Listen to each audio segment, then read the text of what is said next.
But as I mentioned earlier to you, in Islam, men and women are equal. Equality does not mean identicality. Depending upon the makeup, depending upon the background, men and women, they are different. Physiologically, psychologically, biologically, physically, and depending upon the makeup, Almighty God, our Creator, had set roles for them. And there's a verse in the Quran from Surah Nisa, chapter number 4, verse number 32. The ayah, our honored Qari from Saudi Arabia, Dr. Uthman, recited. The third last ayah he recited, Surah Nisa, chapter 4, 32. It says that do not covet things. Don't say this is right or this is wrong. You may never know. Allah knows what is best for you. What you may think is best for you may not be good for you. What you think is bad for you may be good for you. If you read the Nuzul Quran, why was this verse revealed? This verse was revealed because the wives of the Prophet, they objected to the Prophet and said that why can't we too go for jihad? We want our rights. What about inheritance? Why aren't we equal? This verse was revealed. Because Allah knows the logic, you don't know. And I gave you the logic of inheritance. Imagine the women want to go for jihad, they want to fight. Our beloved Prophet Muhammad said, when Hazrat Aisha, may Allah be pleased with her, asked, that can you go for jihad? It's mentioned in Sahih Bukhari. The Prophet said, the best jihad for the woman, it is the perfect hajj. Allah knows what is good for them.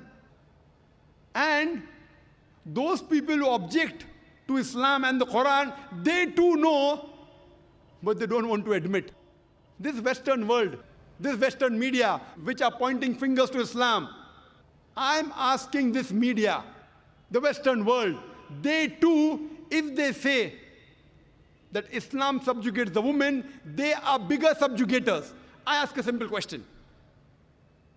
That when you have sports, why do you have men and women taking part separately? In Olympics, for the 100 meters dash, why don't the men and women run together? Why? Why separate for men and separate for women? Why? When you have swimming, freestyle swimming, why men and women are separate? Why? They should have together. You know, when you have lawn tennis and badminton, men's badminton, women's badminton. Why? You know, you have mixed double. Mixed double means one man, one woman. Means one is superior, one is inferior. Mixed double? Why don't you have two men and two women against each other? You have one man, one woman in one team, other team, one man, one woman. Why don't you have two men in one team and two women in the other team if they're equal?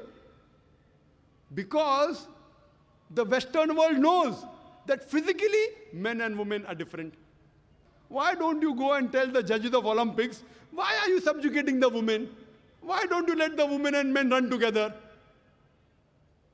Has any media ever objected to the Olympics? To the Wimbledon? No. You have boxing matches. Have men and women together against each other. Why not? See, when you appear for your examination, standard 10, men and women sit together. When you appear for graduation, men and women appear because they know, fine, where studies are concerned, men and women are equal.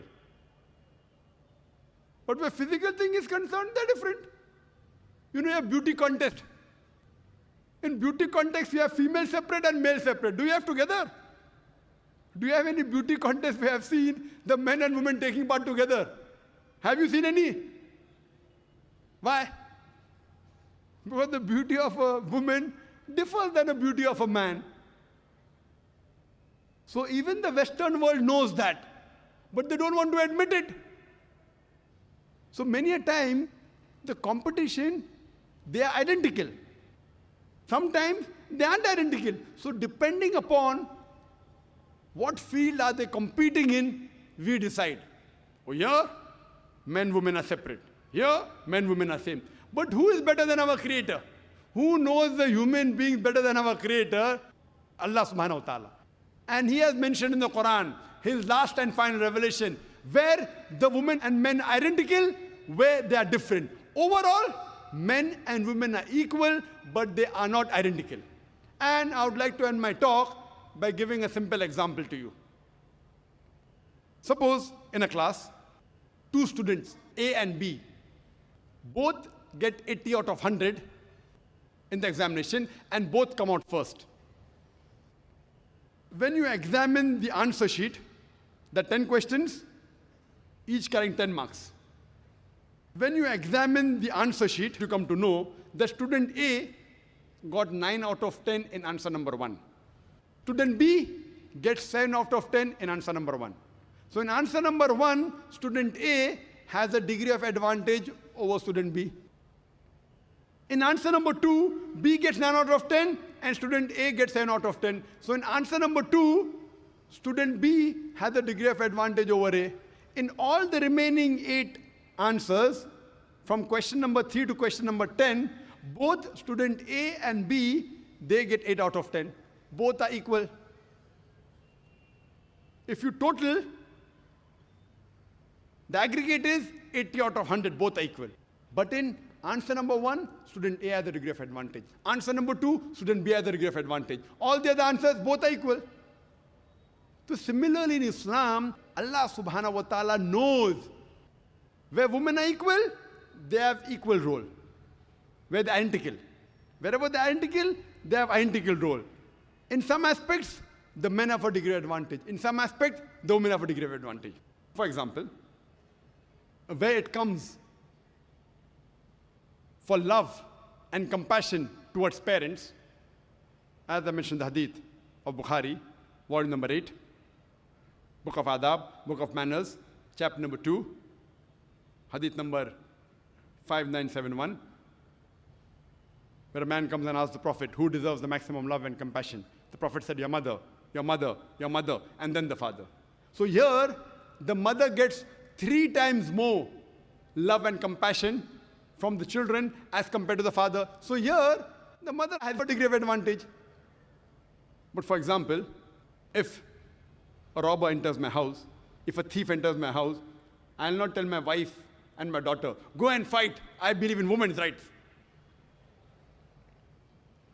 Allah says in the Quran in Surah Nisa, chapter number 4, verse number 34, Allah has given more strength to the men as compared to the women. So it is my duty to fight.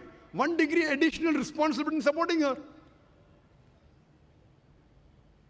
Have ever men objected that why can't I give birth to a child? That's the prerogative of the female. Why don't the men object that why can't I breastfeed the child? That's the prerogative of the female. So depending upon the biological makeup, depending upon the physiological makeup, depending upon psychological makeup, Almighty God has given different roles for the men and women. Sometimes the men have a degree advantage, sometimes the women have a degree advantage. Overall, men and women are equal. That's the reason. If you analyze the women's rights in Islam based on Quran and authentic hadith, you have no option but to agree that the women in Islam, they are protected and they are not subjugated. Wa akhir da'wana alhamdulillahi rabbil alameen.